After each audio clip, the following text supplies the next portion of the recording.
جب انسان کی نفسیاتی جذبات بڑھ جائیں تو کیا کرنا چاہیے؟ قابو کرنے کوئی وظیفہ بتائیں۔ پیاس کے جذبات بڑھ جائیں تو پانی ہے، بھوک کے جذبات بڑھ جائیں تو کھانا ہے، نفسانیات کے جذبات بڑھ جائیں تو شادی ہے۔ یہ یاد ہے، اس کے لیے وظیفے نہیں ہیں۔ آپ ایسا وظیفہ مجھے بتا سکتے جی پیاس لگے تو وظیفہ پڑھو 4 سال میں پانی نہ پیو، بھوک لگے تو وظیفہ بتاؤ چلو میں کھانا نہ کھاؤں۔ اور خدا کے بندے جب سیکچول پاور آپ کو تنگ کر رہی ہے تو اس کے ڈیزالونگ کا طریقہ میرج ہے، شادی ہے۔ کب تک آپ مولوی والے وظیفے آندے ناڑے بدھے رہو سو؟ کب تک آپ یہ باندھ کے وظیفے والے بیٹھے رہیں گے؟ کون سے وظیفے؟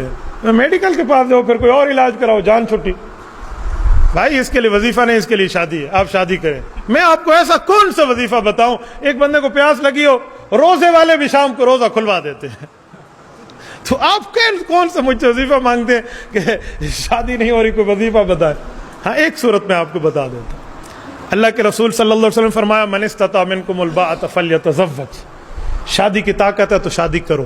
طاقت کسے کہتے ہیں؟ بیوی کو خرچ دے سکو اور اس کے اوپر ظلم نہ کرو، ٹھیک ہے؟ یہ کر لو۔ اگر نہیں ہے تو پھر تم روزہ رکھو، فعلیہ بالصوم فإنہ لو وجاء، مسلسل روزے رکھو، آپ کی شہوت ٹوٹ جائے گی۔ یہ ہے 5-6 دن 7 دن 8-10 دن کا روزہ نہیں کہہ رہا، مسلسل روزے کہہ رہا ہوں۔ کم از کم 1 مہینہ تو رکھنا پڑے گا، پھر دوسرا تیسرا مہینہ یوں چلنا پڑے گا۔ آپ کہتے ہیں نہ ہینگ لگے نہ پھٹکڑی اور رنگ بھی چوکھا ہے، تو ایسے چوکھا نہیں آتا، آپ کو شادی فرما لینی چاہیے۔ اور اگر آپ کی ایک شادی کر لینے کے بعد حقوق کی ادائیگی کے بعد بھی آپ کا کنٹرول نہیں ہو رہا، آپ دوسری شادی فرما لیں۔